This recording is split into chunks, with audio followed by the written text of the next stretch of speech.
Hey guys, welcome back to the channel. Video kali ni kita akan masuk the new chapter, which is chapter 5, State of Matter. So, stay tuned.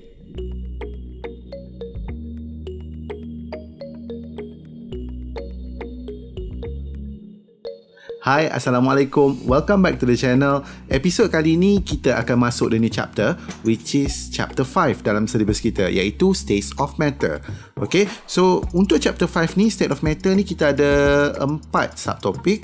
Yang pertama kita akan bincang pasal gas, followed by liquid. After that kita akan bincang pasal solid, and finally about phase diagram. So, apa kita nak tengok dalam video kali ini? Dalam video kali ini, aim kita simple. Kita nak explain qualitatively the kinetic molecular theory of gases and also all of its assumption for the ideal gases.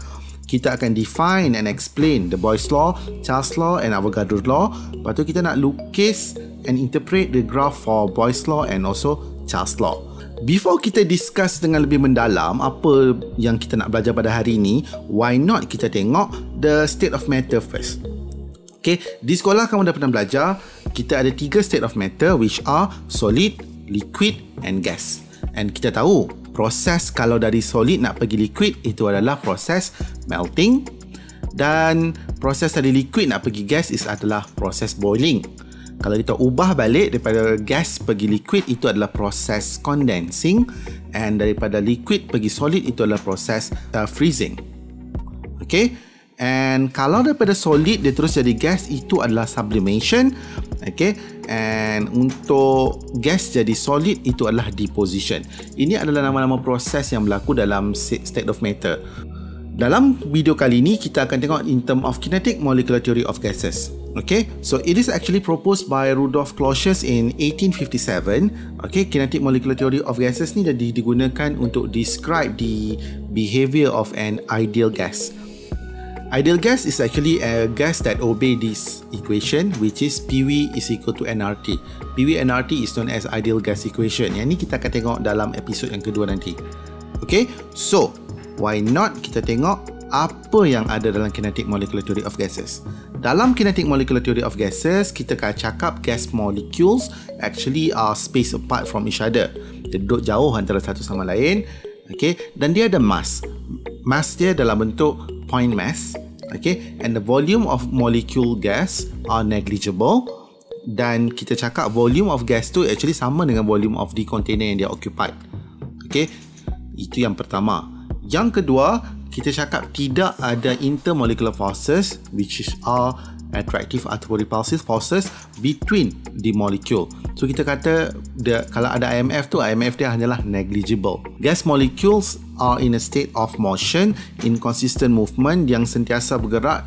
Okay, apa yang berlaku adalah setiap pergerakan dia tu dia akan berlanggar dengan dinding container tu dan juga langgar dengan another gas particles.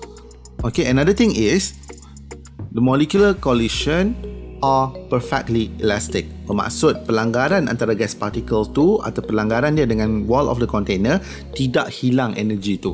Energy tu hanya cuma redistributed dalam particle tu saja. Okay, so ini yang kita kena ingat. And one more thing, the average kinetic energy of the gas molecule is actually directly proportional to the temperature of the gas in Kelvin. Bermaksud di sini, kalau kita tingkatkan lagi dia punya temperature, the kinetic energy of gas particle pun also increase. Maksud gas particle tu akan bergerak dengan lebih pantas. Right. So, ini adalah properties of gas. Kita ada 6 properties di sini. Okay. Ini akan nampak lebih jelas kalau kita tengok, kita bandingkan solid dan liquid nanti. Okay. Now, concept of pressure. Apa itu pressure? Pressure ni terjadi bila gas particle ni dia berlanggar dengan dinding of the container. Okay, bila dia langgar dengan dinding of container, dia akan exert pressure. Okay, pressure is actually force per unit area. Unit untuk pressure ini penting. Unit conversion you have to know. Kita ada banyak. Standard dia kita akan guna ATM. Untuk pressure kita akan guna ATM standard dia. And untuk every 1 ATM dia bersamaan 101,325 Pascal ataupun 101,325 Newton per meter square ataupun 760 mm Mercury. Boleh juga sama dengan 760 torr. Okay, dan 1 Pascal sama dengan 1 Newton per meter square. 1 mm mercury sama dengan 1 torr. Okay, unit conversion penting di sini. Okay, kita akan guna ATM sebagai kita punya reference point. So, kita nak masuk the first law. The first law yang kita akan discuss is actually Boyle's law. Boyle's law cakap at fixed temperature, the volume of fixed mass of ideal gas is inversely proportional to its pressure. Okay, macam mana tu? So, kalau kita tengok di sini, kita akan cakap volume dia tu is inversely proportional to pressure. Imagine like you ada satu beban yang kamu tekan. Okay, kalau makin kamu apply pressure, the volume dia makin berkurang. It's just like the syringe. Okay, picagari. Picagari tu, if you apply more pressure, volume dia makin lama makin kecil. Compress. Okay, so pressure, dalam pressure kita akan cakap that inversely proportional to volume. This have to be at constant, okay, temperature dan juga fixed mass, constant number of mole of gas. And kalau kita darab dia, P darab V, dia sama dengan satu constant lah, K. K is known as proportionality constant. From here, what we know is we can calculate it at different pressure and different volume. Mana relationship dia is equal to P1 V1 is equal to P2 V2. Okay, so ini adalah formula yang kamu kena ingat. Okay, so P1 tu adalah initial pressure, P2 tu adalah final pressure, V1 adalah initial volume, V2 adalah final volume. Ini adalah graph plot untuk pressure versus volume. Okay, kita akan dapat graph macam ni. Ataupun pressure versus 1 over V, kita akan dapat linear. Okay, and then V versus 1 over P pun kita akan dapat linear juga. Dia boleh manipulate je ni. Okay, kalau graph PV versus P, kita akan dapat graph constant. Itu adalah Boyle's law. Now kita nak masuk Charles' law pula. Charles' law that states that at constant pressure, tadi constant temperature, now constant pressure. Charles' law states that at constant pressure, the volume of fixed amount of gas is directly proportional to its temperature in Kelvin. Tolong ingat di sini bahawa temperature kena sentiasa dalam Kelvin. Okay, so volume is directly proportional to temperature. It's just like macam the hot air balloon. Okay, makin kita panas dia makin mengembang. Okay, at high temperature is keep on expanding, bermaksud makin tinggi temperature makin bertambah volume dia. We know that volume is directly proportional to temperature and the temperature must be in Kelvin. Kalau kita diberi nilai dalam degree Celsius, apa kita perlu buat adalah kita perlu tambah sebanyak 273. Okay, so V over T is actually equal to a constant. K is a proportionality constant. Okay, proportional constant ni memang tak penting sangat lah. Okay, but at different temperature and different volume, kita boleh dapat this type of relationship, where T1 is actually your initial temperature, V1 is your initial volume, V2 is your final volume, and T2 is your final temperature. The temperature must be in Kelvin. Itu sangat-sangatlah penting. Okay, ini contoh graf untuk Charles' law. Kalau Charles' law, kita boleh tunjuk macam ni. Okay, volume is directly proportional to temperature. Itu satu. Kalau dalam Kelvin, tapi kalau bukan dalam Kelvin, kita kena extrapolate. Extrapolation dia akan intersect at 273.15. Ini adalah absolute zero.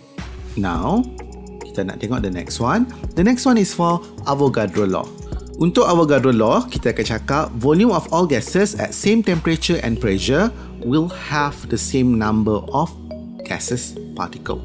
Dan gases particle ni kita akan represented dalam bentuk mole.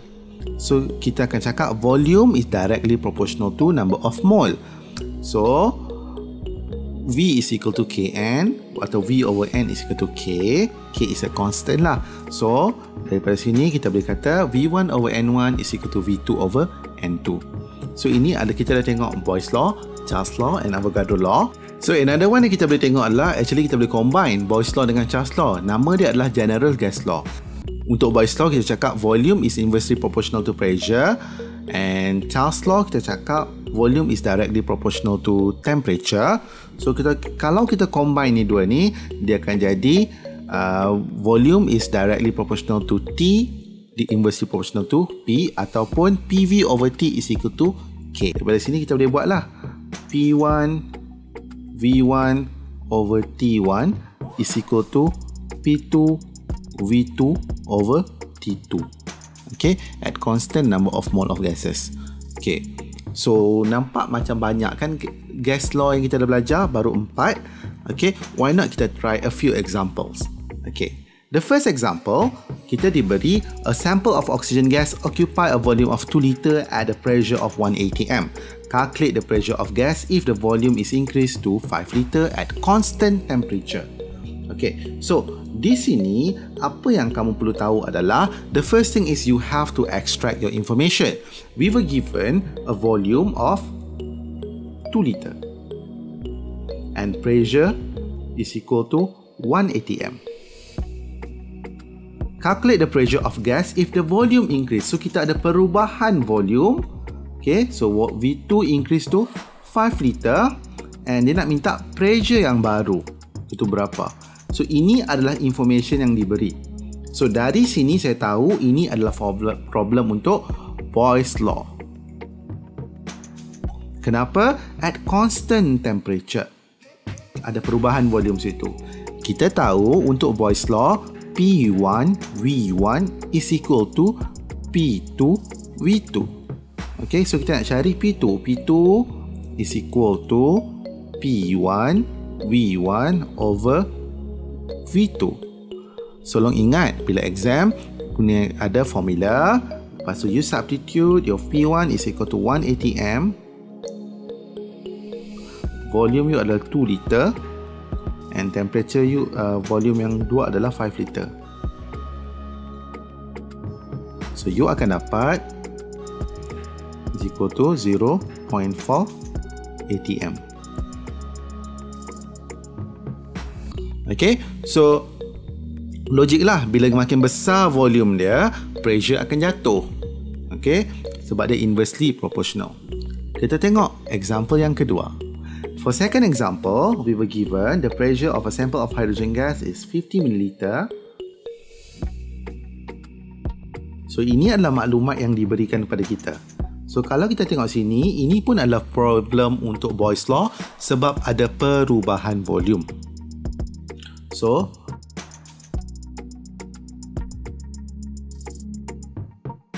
the answer is 46.36 ml, which is logic. Bila pressure bertambah, volume dia mesti berkurang. So kita tengok final volume dia lebih kecil daripada initial dia. Okay, so next one.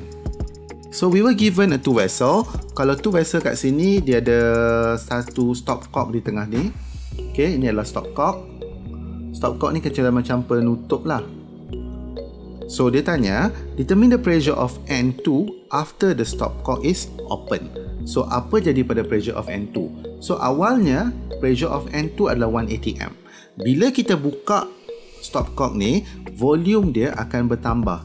So kita akan calculate the new volume. V final is equal to 2.0 liter tambah 3.0 liter, which is equal to 5.0 liter. Okay, so nak calculate the new pressure for nitrogen, P1 V1 is equal to P2 V2. So dia akan dapat 0.4 atm. Okay, so inilah final pressure untuk N2. Okay, so ini adalah some sort of application lah untuk soalan berkaitan Boyle's law. Now kita tengok. So ini adalah problem untuk Charles. Sebab Charles law dia states that mesti at constant pressure the volume of gas is directly proportional to its temperature. Soalan ni kita nak cari dia punya temperature bila kita ada perubahan volume. Okay, remember, once you get temperature, you mesti convert it into Kelvin. That's mean you kena tambah 273, terus dia akan jadi 398 Kelvin. So kita nak cari final temperature dia. So kita tahu bahawa V1 over T1 is equal to V2 over T2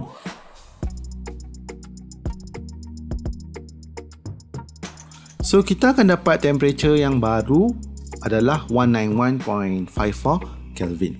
So ini cara kita nak buat this problem. So jom kita tengok the next one. Okay, so untuk soalan ni, apa yang kita akan buat? Kita akan tengok berapa banyak volume of hydrogen gas yang terhasil. Okay, ini based on number of mole tapi at constant pressure and temperature. So what you have to know is at STP, okay, for every 1 mole N is equal to 1 mole. Okay, volume yang dia occupy adalah 22.4 dm cube. So kita nak cari berapa mole of zinc yang boleh menghasilkan berapa mole of H2. Okay, so the first thing that we have to do is kita kena calculate number of mole of zinc. And zinc is equal to 6.50 divided by 65. This is equal to 0.1 mole. We know that zinc dia akan react dengan H2SO4 to produce zinc sulfate plus H2. So since we have excess H2SO4, for every 1 mole of zinc dia akan hasilkan 1 mole of H2. Therefore, if you have 0.1 mole of zinc, dia akan hasilkan 0.1 mole of H2. Ini adalah your find N2. N2 is equal to 0.1 mole. So V2 berapa? So kita tahu volume is directly proportional to number of mole. So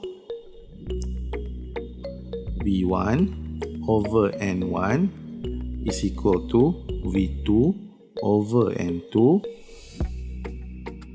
This is equal to 2.24 dm cube.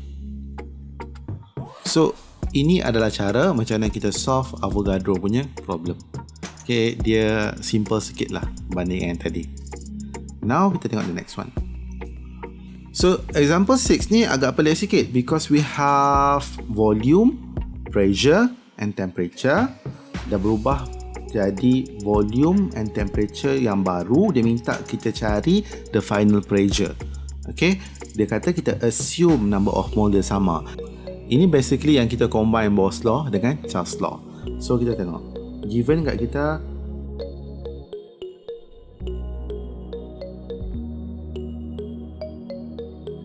so ini adalah information yang kita extract daripada exam soalan. So ini adalah combined gas punya problem. So apa kita akan buat? Kita akan guna formula ni, P1 V1 over T1 is equal to P2 V2 over T2. Kita nak cari P2, so